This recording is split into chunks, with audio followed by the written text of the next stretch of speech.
कांग्रेस अध्यक्ष आदरणीय खरगे साहब और नेता प्रतिपक्ष राहुल गांधी जी के साथ प्रदेश के तमाम नेताओं की हमारी चर्चा हुई छत्तीसगढ़ को लेके। उसमें पीसीसी, सीएलपी, भूपेश बघेल साहब, टी सिंहदेव साहब, साहू जी, हम सब मौजूद थे और अब तक संगठन की जो गतिविधियां रही हैं उस पर चर्चा हुई। और आजकल छत्तीसगढ़ में जो राजनीतिक मुद्दे हैं उस पर दिशा निर्देश यहां दिल्ली से खरगे साहब और राहुल जी ने दिया है।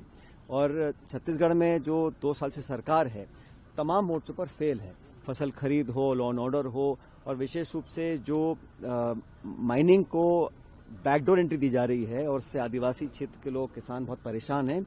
उसमें कांग्रेस पार्टी लोगों के साथ खड़ी रहेगी, ये हमने पहले भी कहा था और आज दोबारा इस बात को हम दोहरा रहे हैं। और आने वाले समय में जो नरेगा को लेकर सरकार ने जो नियम बनाए हैं, एक तरह से उस कानून का गला घोटा है। जो अधिकार था अब उसको उन्होंने सीमित कर दिया है, बजट को भी सीमित कर दिया और निर्णय लेने की शक्ति, पहले गांव देहात में तय होता था कहां कुआं बनेगा, कहां सड़क बनेगी, अब पूरा सेंट्रलाइज किया है। तो ये जो मानसिकता है ये किसान, गरीब, निर्धन, असहाय, निर्बल जो लोग हैं उनके ऊपर एक कुटाघात सरकार ने किया है। इसका विरोध पूरे देश में हो रहा है। और कांग्रेस पार्टी जो भूमिहीन किसान है, जो डेली वेजर है, लेबर है, जिनके पास एक सुरक्षा कवच हमारी सरकार में मिला था, वो वंचित करने की योजना सरकार ने बनाई है। और जिस तरीके से बनाई है, कोई चर्चा, विचार विमर्श, संशोधन का नाम दे रहे हैं, लेकिन नरेगा को खत्म किया जा रहा है। उस पर पूरे छत्तीसगढ़ समेत देश में कांग्रेस पार्टी ने मूवमेंट लेकर आगे आई है। हम इसका विरोध करेंगे। और राहुल जी के नेतृत्व में जब लैंड एक्विजिशन एक्ट को उन्होंने छेड़छाड़ी करी थी, 3 काले कानून बनाए थे, दोनों मुद्दों पर इनको सदन के अंदर, सदन के बाहर बैकफुट बनाना पड़ा और इसी मोदी सरकार ने अपने हाथ खींचे थे। इस बार भी नरेगा को लेकर कांग्रेस सहित तमाम इंडिया अलायंस के लोग दबाव बनाएंगे और केंद्र की सरकार को अपने अहंकारी कदम को वापस लेना पड़ेगा।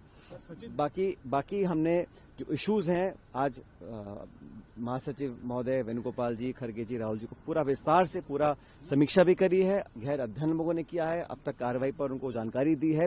और आने वाले कुछ हफ्ते, महीनों में सदन के अंदर हम लोग क्या मुद्दों को लेकर सरकार को काउंटर करेंगे, दबाव बनाएंगे।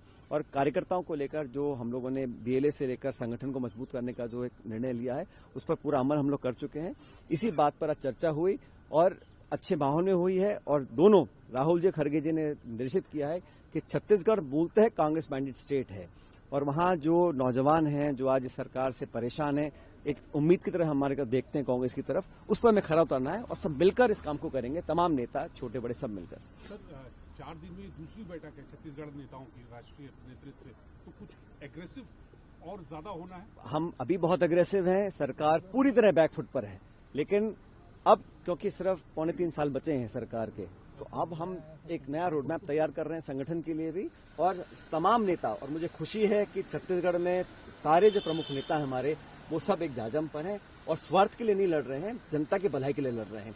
और यही आज गाइडलाइन राहुल जी, खरगे जी ने दिया है कि देश उम्मीद आज कर रहा है कांग्रेस से कि बेहतर विकल्प हम लेकर आएं और हमारे स्टेट में, संगठन में, कार्यकर्ताओं में, नेताओं में, जनप्रतिनिधियों में एक अच्छा समन्वय है और इसका आप लोगों को आने वाले समय में परिणाम देखने को मिलेगा।